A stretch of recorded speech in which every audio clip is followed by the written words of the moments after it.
Hello friends, mom and daughter লাইফে সবাইকে welcome. আশা করি আপনারা ভালো আছেন ও সুস্থ আছেন। আজ আমি চলে এসেছি একটা রেসিপি নিয়ে, সেটা হচ্ছে মাছের মুড়ো দিয়ে চিড়ের ঘন্ট। তো অনেকেই তো অনেকভাবে বানিয়েছেন, তো আমি কিভাবে বানাই সেটা আমি আপনাদের সাথে শেয়ার করছি। আই হোপ আপনাদের ভালো লাগবে।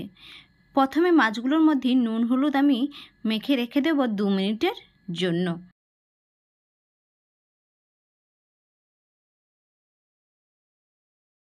তারপর কড়াইটা গরম হয়ে যাওয়ার পর এখানে দিয়ে দিয়েছি সর্ষে তেল। সর্ষে তেলে প্রথমে কিন্তু আমি ভেজে নেব চিড়ে, কারণ এটা সর্ষের তেলেই ভাজতে হবে। সর্ষে তেলটা খুব বেশি গরম করলে হবে না, তাহলে চিড়েগুলো পুড়ে যেতে পারে। এই জন্য মিডিয়াম গরম হলে সেই সময় কিন্তু চিড়েগুলো দিয়ে দিতে হবে। আর এখানে কিন্তু একদমই নুন অ্যাড করা যাবে না। তো এইভাবে নাড়তে নাড়তে কিন্তু চিড়েটা ভাজা হয়ে যাবে। আর এই রেসিপিটা কিন্তু খেতে দারুণ লাগে, অবশ্যই কিন্তু একবার ট্রাই করবেন।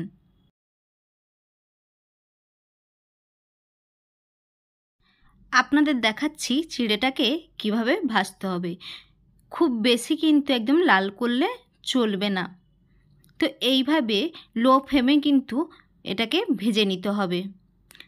তো হাত দিয়ে দেখে দিচ্ছি চিড়েটা কিন্তু আমার ভাজা হয়ে গেছে। এই দেখুন, চিড়েটা কিন্তু আমার ভাজা একদমই হয়ে গেছে।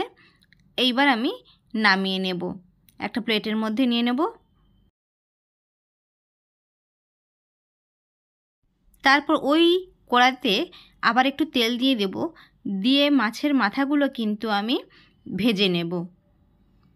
আর এই মাছের মাথাগুলোকে কিন্তু একদম লাল করে ভেজে নিতে হবে।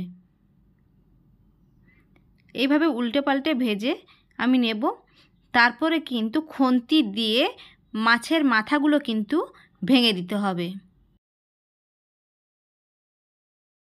এই মাছের মাথাগুলো ভাজা হয়ে গেলে তারপর কিন্তু এই তেলটা এই তরকারির মধ্যে আমি ইউজ করব না, এটা একটা বাটির মধ্যে তুলে রেখে দেব, অন্য কোনো তরকারিতে আমি দিয়ে দেব।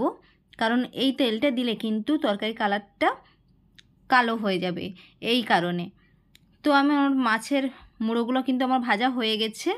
এবার একটা প্লেটের মধ্যে তুলে নিচ্ছি, আর এই তেলটা কিন্তু একটা বাটির মধ্যে তুলে রেখে দেব। কড়াটা আমি ধুয়ে নিয়েছি, তারপর আমি এখানে দিয়ে দিয়েছি সর্ষের তেল।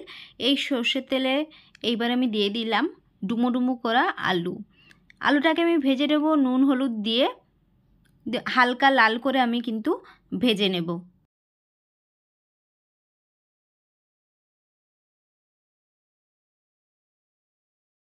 আলুগুলো আমার ভাজা হয়ে গেছে। এবার একটা প্লেটের মধ্যে আমি আলুগুলো তুলে নেব।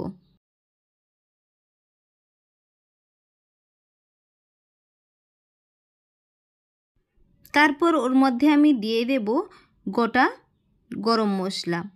এখানে আমি দারচিনি, এলাচ, লবঙ্গ এগুলো দিয়ে দিলাম। এই সময় গ্যাসের ফ্লেমটা আমি একটু মিডিয়াম আঁচে রেখেছি।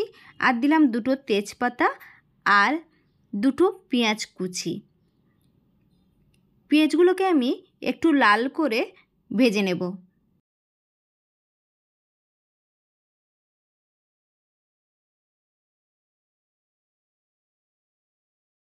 পেঁয়াজের কালারটা বাদামি হয়ে এসছে। এইবার আমি এর মধ্যে দিয়ে দেব আদা রসুন বাটা। তো আদা রসুন বাটাটাকে আমি একটু ভেজে নেব যতক্ষণ না আদা রসুনের গন্ধটা চলে যাচ্ছে। এইভাবে খুন্তি দিয়ে কিন্তু বারবার নাড়তে হবে।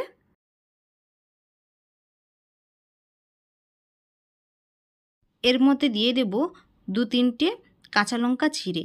তারপর দিয়ে দেব হলুদ হাফ চামচ, জিরে গুঁড়ো 1 চামচ, লবণ পরিমাণ মতো দিয়ে একটু নেড়েচেড়ে নেব। তারপর আমি এর মধ্যে দিয়ে দেব 1 চামচ লাল লঙ্কার গুঁড়ো, দিয়ে মশলাটাকে আমি একটু হালকা কষে নেব। এইভাবে কিন্তু এটাকে মশলাটাকে রেডি করতে হবে একদম লো ফ্লেমে রেখে, হাই ফ্লেমে করা যাবে না। তারপর আমি এখানে দিয়ে দেব আলু ভাজা আর মাছের মুড়ো ভাজা। এটাকে দিয়ে একটু নেড়েচেড়ে আমি নেব যাতে সব মশলা মাছ আর আলুর মধ্যে মিশে যায়।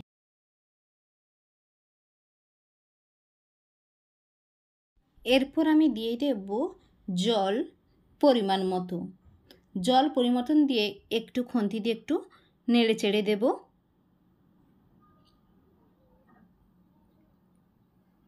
আর এখানে জলটা কিন্তু বেশি দেওয়া যাবে না, ঠিক পরিমাণ বুঝে কিন্তু জলটা দিতে হবে। এবার একটু খুন্তি দিয়ে নেড়ে চেড়ে আমি ঢাকনা দিয়ে দেব। ঢাকনা দিয়ে আমি 3 মিনিট পর ফিরে আসছি। এই সময় কিন্তু গ্যাসের ফ্লেমটা হাই করে দিতে হবে। এই দেখুন জল মরে আলু কিন্তু আমার সেদ্ধ হয়ে গেছে। একবার খুন্তি দিয়ে একটু দেখে দিচ্ছি। এই দেখুন আলুটা কিন্তু আমার সেদ্ধ হয়ে গেছে। এই সময় কিন্তু ওই ভাজা চিড়েটা কিন্তু দিয়ে দেব। দিয়ে একটু নেড়ে চেড়ে কিন্তু আমি নামিয়ে নেব। খুন্তি দিয়ে এইভাবে নেড়ে চেড়ে কিন্তু একদম মিশিয়ে দিতে হবে। আর এটা কিন্তু একদম মাখা মাখা টাইপের হবে। তো আমার রেডি হয়ে গেছে মাছের মুড়ো দিয়ে চিড়ের ঘন্ট। তো এইবার একটা আমি পাত্রের মধ্যে ঢেলে নেব।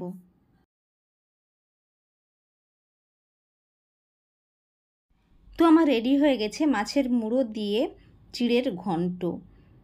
তো আমার এই রেসিপিটি আপনাদের কেমন লাগলো অবশ্যই কিন্তু লাইক কমেন্ট শেয়ার করবেন আর এইভাবে সব সময় আমাকে সাপোর্ট করবেন।